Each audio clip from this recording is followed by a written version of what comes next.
दोस्तों स्वागत है आप सभी का तौर राजपूत मोटिवेशन में। और यहाँ पर हम जैसा कि लगातार शेयर मार्केट के बारे में सीख रहे हैं, तो आज मैं आपको बताऊंगा कि देखिए किसी भी स्टॉक का अगर हम लोग निवेश करना चाहते हैं या मतलब हम लोग किसी स्टॉक में पैसा लगाना चाहते हैं तो उसको कब लगाएं।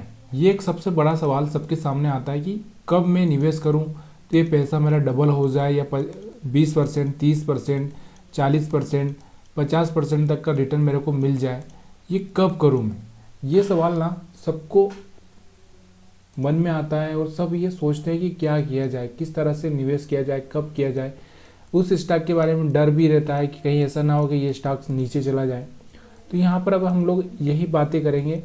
उसमें आपको मैं ये भी बताऊंगा कि आपको उसमें कब निवेश करना चाहिए और किस आधार पर आपको निवेश करना चाहिए। देखिए किसी भी कंपनी का हम फंडामेंटल देख लेते हैं, लेकिन अगर फंडामेंटल देखने के बाद में भी अगर वो स्टॉक नीचे जा रहा है तो हम लोग क्या करें, वो स्टॉक कब बुलिश होगा। देखिए फंडामेंटल एक एनालिसिस होता है, एक टेक्निकल एनालिसिस होता है। फंडामेंटल से आप इतना देख सकते हो कि कंपनी कौन सी है, क्या प्रोडक्ट बनाती है, क्या इसका प्रॉफिट आता है कि नहीं आता है। अब आपको वैल्यू बाइंग अगर उस कंपनी की करनी है, मान लो कि यहाँ पर अगर हम हीरो मोटर की बात करें, हीरो मोटर की अगर आप यहाँ पर बात करो, जैसे हीरो मोटर हो, मारुति सुजुकी हो और कोई सी भी, मतलब अगर हम कंपनी की बात करें, जैसे हीरो मोटर की बात करें, अब ये कंपनी की अगर हम बात करें तो यहाँ पर इस कंपनी को देखो, इसका जो चार्ट दिख रहा होगा आपको, यहाँ पर देखो कि एक समय ये स्टॉक 2300 रुपये 2200 रुपये के आसपास भी आया हुआ था, जबकि इसका एक्चुअल वैल्यू कितना है यहाँ पर अगर हम बात करें तो यहाँ से देखो ये स्टॉक यहाँ से चल के, कहाँ से चल के, ये 3500 से चल के ये स्टॉक कहाँ पर आ चुका था, करीबन 2200 रुपये के आसपास आ चुका था। आप सोचो कि 3500 रुपये से अगर ये 2200 रुपये आ चुका है तो यहाँ पर कितना परसेंट कम हो चुका है, 1300 रुपये का डिफरेंस आ चुका है। 1300 रुपये का डिफरेंस आ चुका है, मतलब कम से कम 33% यहाँ पर ये स्टॉक नीचे आ चुका है। अब आप जानते हो इस कंपनी के बारे में कि इसका फंडामेंटल कैसा है, ये सब बहुत सारी न्यूज़ है इस पीरियड में आएगी।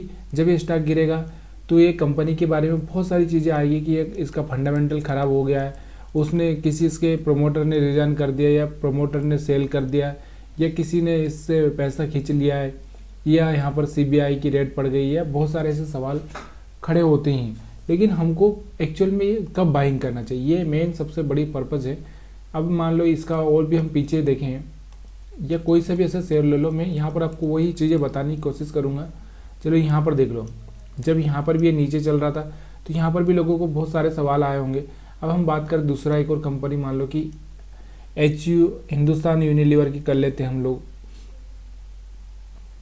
हिंदुस्तान यूनिलीवर का सोचते हैं, मान लो ये कंपनी हिंदुस्तान यूनिलीवर, अगर इसका अगर हम वैल्यू बाय मतलब इसको अगर हम समझें तो इस स्टॉक की कीमत अगर हम बात करें तो कुछ 3000 के आसपास ही थी, ये मतलब 2700-2800 के आसपास थी जब ये यहाँ पे आया था 2000 के आसपास।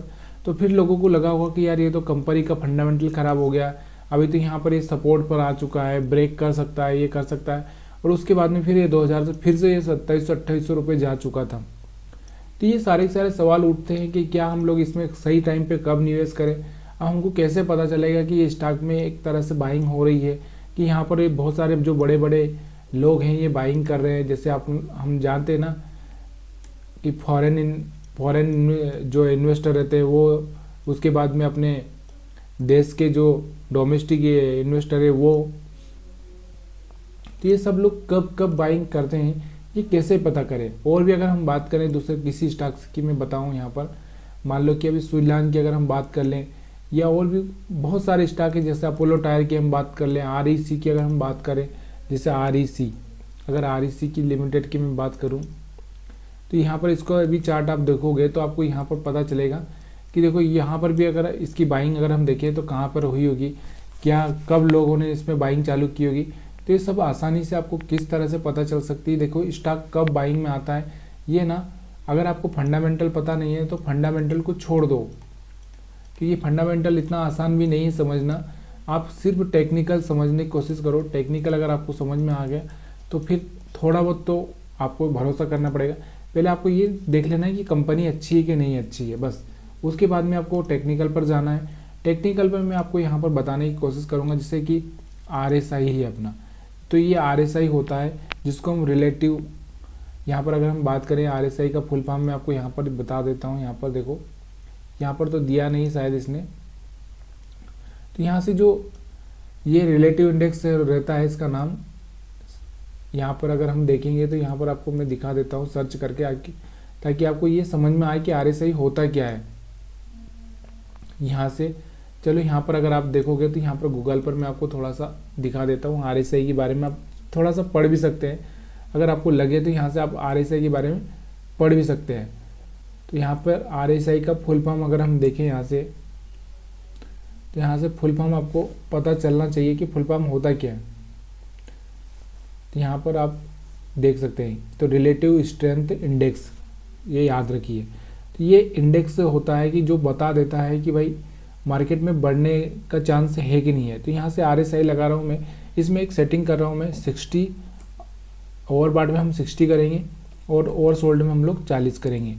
तो यहाँ से आप देखो कि यहाँ पर आपके सामने जो चार्ट है जो लगा हुआ है, कौन सा चार्ट लगा हुआ है, यहाँ पे REC का चार्ट लगा हुआ है। तो यहाँ पर REC का चार्ट आप देखोगे तो यहाँ से अपना एक ही पर्पज़ है कि जब ये 60 के आसपास जाएगा, RSI 60 के आसपास जाएगा तो आप बाइंग का सोच सकते हो। देखो RSI कहाँ पर 60 पे गया था, यहाँ पर गया था। तो यहाँ से आप इन्वेस्टमेंट करना चालू कर सकते हो। देखो यहाँ पर 60 पे जा रहा है, यहाँ पर भी 60 पे जा रहा है। तो यहाँ से 60 पे जैसे गया तो यहाँ से आप इन्वेस्टमेंट कर सकते हो। उस टाइम में इसका प्राइस ना 100 से 125 के आसपास चल रहा था। तो यहाँ से अगर आप इन्वेस्टमेंट किए होते तो ये 300 रुपये तक भी गया था। आपको समझ में आ रहा होगा। अगर और भी अगर हम दूसरे स्टॉक्स की बात करें, जैसे यहाँ पर मैं और भी बहुत सारे स्टॉक्स का उदाहरण यहाँ पर दे रहा था आपको। हिंडाल्को समझ लो, तो हिंडाल्को को समझ लो। यहाँ पर हिंडाल्को, तो हिंडाल्को को अगर हम देखें तो यहाँ पर इसका पिछला चार्ट देखेंगे तो यहाँ पर देखो हिंडाल्को यहाँ से बुलिश हुआ था, यहाँ से 200 रुपये से तो सीधे 500 रुपये जा चुका था ये।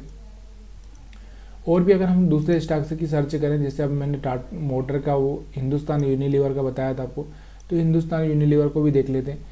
देखो यहाँ पर हिंदुस्तान यूनिलीवर की बात करें तो यहाँ पर हिंदुस्तान यूनिलीवर का चार्ट पर हम देखेंगे तो यहाँ पर कुछ बाइंग हुई थी इसमें, यहाँ पर 2300 के आसपास। उसके बाद ये 2700-2800 गया और यहाँ पर एक फॉल्स सिग्नल भी आपको मिला था। यहाँ पर देखो यहाँ इस कैंडल के आसपास, यहाँ से कुछ ज़्यादा कुछ गया नहीं। तो इस चीज़ को आपको थोड़ा सा ध्यान देना है कि हमको सपोर्ट पे बाई करना है, हमको रेजिस्टेंस पे बाई नहीं करना है। क्यों? क्योंकि रेजिस्टेंस से मार्केट नीचे आने का चांसेस बढ़ सकता है। देखो ये जो रेजिस्टेंस है, अब रेजिस्टेंस से सपोर्ट क्या है वो मैं आपको वो भी सिखा दूंगा। और भी हम दूसरा स्टॉक्स लेते हैं, जैसे अभी हम और में यहाँ पर बहुत सारे स्टॉक्स लेते हैं। जैसे हम मान लो रेलवे का कोई स्टॉक्स ले लो, या फिर हम मेज डॉग करके भी स्टॉक है, माजदा है, ये कोई सा भी आप किसी का भी स्टॉक से देख सकते हो। यहाँ पर आपको देखने को मिल सकता है, सेम पैटर्न मिलेगा। लेकिन आपको एक चीज़ का हमेशा ध्यान देना है कि इन्वेस्टमेंट करने से पहले अपने फाइनेंशियल एडवाइजर से सलाह लेकर ये सब चीज़ें करिएगा, क्योंकि किसी भी चीज़ का कोई भरोसा नहीं है। यहाँ पर कोई गारंटी नहीं है, शेयर मार्केट में किसी भी चीज़ की गारंटी नहीं है। यहाँ पर पैसा आपका डूब भी सकता है, इस बात का आपको हमेशा ध्यान रखना है। तो सोच समझ कर ही पैसा लगाना है। और यहाँ पर आपको मैं ये बता रहा हूँ कि देखो यहाँ से 60 पे आया था, 60 के बाद में यहाँ से देखो तो यहाँ से इसका प्राइस कुछ 750 के आसपास था। उसके बाद ये 2500 के आसपास जा चुका था। तो ये सारे के सारे बहुत सिंपल से इन्वेस्टमेंट के तरीके होते हैं। रोज़ रोज़ आपको कोई देखना नहीं है। आपको इन्वेस्टमेंट करना है तो महीने में, 2 महीने में, या आप हर महीने इन्वेस्टमेंट करना चाहते हो तो क्या कर सकते हो, हर महीने आप स्टॉक्स को देख सकते हो, सर्च कर सकते हो कौन सा स्टॉक्स 60 की पार कर रहा है। बस वहाँ पर आपको नज़रें गड़ा के रखना है। तो जैसे ही वो एक अच्छा सा मोमेंटम देगा तो वहाँ पे आप इंटर कर सकते हो। तो यहाँ पर भी आपको दिख रहा है 60 के आसपास गया तो आप बाइंग कर सकते हो। अब देखिए शेयर मार्केट का एक सबसे बड़ा प्रॉब्लम क्या होता है।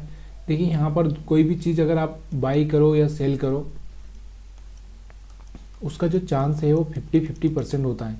मान लो कि आपने यहाँ पर बाई कर दिया, अब यहाँ से ये ऊपर जाएगा इसकी कोई भी गारंटी नहीं दे सकता है, और यहाँ से नीचे जाएगा इसकी भी कोई गारंटी नहीं दे सकता है। तो यहाँ से ये कैंडल देखकर ही हम बाई कर रहे हैं। ये कैंडल अच्छी है, उसके बाद में यहाँ पर RSI 60 पे आ चुका है। अभी हमको यहाँ का इतना रिस्क लगा के हमको यहाँ पर निवेश करना है। ये चीज़ें शेयर मार्केट में पॉपुलर है और यही चीज़ें जो बड़े बड़े लोग हैं वो करते हैं। अब बहुत सारे लोग वैल्यू बाइंग करते हैं। वैल्यू बाइंग का मतलब क्या होता है, उनको पता है कि जैसे मान लो कि कोई कंपनी है XYZ, उसका प्रोडक्ट लोगों को बहुत पसंद आ रहा है, उसका पैसा मतलब उसका प्रॉफिट भी बढ़ रहा है, तो वो लोग कुछ लोग इस तरह से बाइंग करते हैं बिजनेस देख के। जैसे मान लो कि मेरे को किसी का बिजनेस अच्छा लगा, तो जो बड़े इन्वेस्टर होते हैं जैसे फॉरेन के इन्वेस्टर है, कि अभी अगर हम बात करें UAE, वहाँ से अभी हमारे देश में अगर इन्वेस्टमेंट आता है तो कोई अच्छी कंपनी होगी तो उसमें इन्वेस्टमेंट करेंगे, क्योंकि उनको पता है कि ये प्रॉफिट बना के देगी। तो ऐसा होता है। अब यहाँ पर तो टेक्निकल एनालिसिस कर रहे हैं, टेक्निकल के आधार पर आपको ये सबसे सुपर चीज़ है। देखिए इसमें एक ही चीज़ का ध्यान रखना है कि मेरे को स्टॉप लॉस मैनेज करना है, स्टॉप लॉस यहाँ पे रखना है बस। उसके बाद में मेरे को यहाँ पे बाइंग करनी है, आगे जो होगा वो देखा जाएगा। तो प्रॉफिट आप 50% से 100% तक ले सकते हो, और लॉस आपको 10 से 15% तक हो सकता है।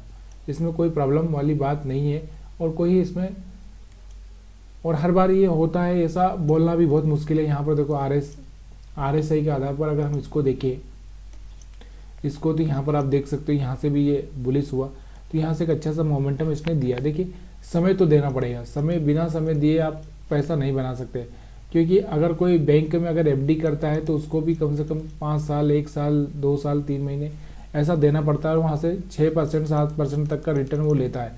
लेकिन यहाँ पर आपको अगर समय देना है, 50% तक का रिटर्न, 100% तक का रिटर्न अगर आपको यहाँ से लेना है, 300% तक का रिटर्न, तो आपको 1 साल 6 महीने भी लग सकता है, 2 साल भी लग सकता है। तो ये चीज़ें आप जितना टाइम होल्ड कर पाओगे उतना अच्छा है। अब बहुत बार सवाल आता है कि हम लोग यहाँ से एग्जिट कब करें। अब बहुत बार अगर ये भी सवाल आएगा कि भाई मेरे को पता है कि मैंने यहाँ से बाइंग किया था, यहाँ से मैंने बाइंग किया था, यहाँ से स्टॉक चल के यहाँ तक आ चुका है, यानी कि ये 250 रुपये से सीधे 1000 रुपये हो चुका है। अब मेरे को यहाँ से क्या करना चाहिए। तो देखिए अगर आपको प्रॉफिट अच्छा हो चुका है तो निकल जाइए, अगर आपको प्रॉफिट अच्छा हुआ है तो निकल जाइए। या फिर क्या करेंगे आप, थोड़ा सा यहाँ पर आप अपना स्टॉप लॉस ट्रेल कर दीजिए, या फिर यहाँ पर आपको ये दिख रहा होगा 60 के नीचे जैसे ही आया तो यहाँ से आप एग्जिट कर जाइए। जब से ये 60 के नीचे जाता है तो हम यहाँ एग्जिट कर जाएंगे। या फिर मैंने तो यही बोला कि जब तक ये आपको प्रॉफिट दे रहा है, अच्छा सा 4 गुना हो चुका है आपका पैसा, तो 60 के नीचे आने तक का वेट करिए। 60 तक अगर आता है तो वापस से 60 से नीचे आया तो निकल जाइए, लेकिन वहाँ पर भी आपका बहुत कम हो जाएगा पैसा आपको। इसलिए आपको थोड़ा सा इस चीज़ को थोड़ा सा और आपको क्रिटिकल करना, तो ये क्या थोड़ा सा चार्ट टाइम फ्रेम चेंज करना पड़ेगा। टाइम फ्रेम कौन सा चेंज करना पड़ेगा, यहाँ पर अभी हम वीकली चार्ट को देख रहे हैं। वीकली चार्ट को इसलिए क्योंकि आपको इन्वेस्टमेंट करना है। 1 महीने का कोई आपका व्यू नहीं है, 3 महीने, 6 महीने, 1 साल का आपका व्यू है। तो यहाँ पर आपको थोड़ा सा समय दे रहे हो आप 52 वीक का, तो यहाँ से आपको अगर यहाँ पर आपको इसको थोड़ा सा डेली टाइम फ्रेम पे अगर ले आएंगे तो यहाँ से आप देखोगे कि अगर यहाँ पर ये RSI थोड़ा सा नीचे की साइड में कुछ आ रहा है, देखो यहाँ से थोड़ा सा गड़बड़ होने लगा था, तो यहाँ पर आप क्या करेंगे, एक ट्रेंड लाइन ड्रा कर देंगे। अगर ट्रेंड लाइन को ब्रेक करता है तो यहाँ से आप एग्जिट कर जाइए, या एक अच्छा सा प्रॉफिट होने के बाद में आप एग्जिट कर जाइए, क्योंकि वो प्रॉफिट बुक करके, या फिर आपका प्रॉफिट यहाँ रहने दीजिए, और जो अपना मेन अमाउंट है वो निकाल लीजिए। तो ये बहुत सारे आसान तरीके हैं, और भी मैं आपको समझाऊंगा। अगर वीडियो पसंद आया तो लाइक, शेयर, कमेंट जरूर करिएगा। आप सभी का वीडियो देखने के लिए बहुत बहुत धन्यवाद।